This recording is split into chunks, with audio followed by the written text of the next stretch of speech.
तर सासरच्या जाचाला कंटाळून विवाहितेनं आत्महत्या केली। नाशिकच्या जेल रोड परिसरातील ही धक्कादायक घटना आहे।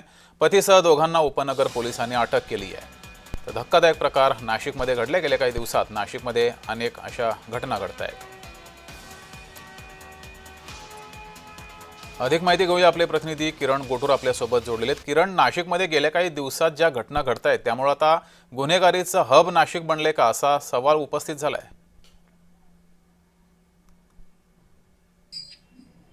एका विवाहित महिलेने नाशिकमध्ये सासरच्या जाचाला कंटाळून आत्महत्या केल्याची अत्यंत धक्कादायक घटना उघडकीस आलेली आहे। नाशिक रोड परिसरात खरं तर ही महिला राहत होती। आशा गोटेकर असं नाव या महिलेचं आहे। मागच्या काही दिवसांपासून सासरच्या मंडळीकडून मोठ्या प्रमाणात पैशांसाठी छळ या विवाहित महिलेचं केलं जात होतं, अशा पद्धतीचा आरोप जे आहे ते माहेरच्या लोकांनी केलेली आहे।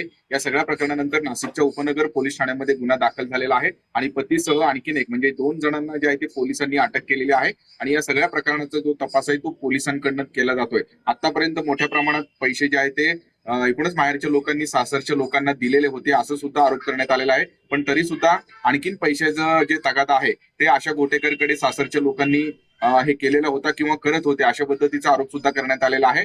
याच सगळ्या त्रासाला कंटाळून आशा गोटेकर या विवाहित महिलेने आत्महत्या केलेली आहे आणि या सगळ्या या प्रकरणानंतर माहेरच्या लोकांनी आक्रमक भूमिका घेत नाशिकच्या उपनगर पोलीस ठाण्यामध्ये या संदर्भात गुन्हा दाखल केलेला आहे आणि या सगळ्या लोकांवरती कठोर कारवाई केली पाहिजे, असंही अशा पद्धती सुद्धा जी मागणी आहे ते माहेरच्या लोकांकडनं हे करण्यात आलेली आहे आणि या सगळ्या प्रकरणाचा जो अधिक तपास आहे तो पोलिसांकडनं केला जातोय। ठीक आहे, तर सर्व प्रतिनिधी आपल्यासोबत जोडले होते, सर्वांचे धन्यवाद।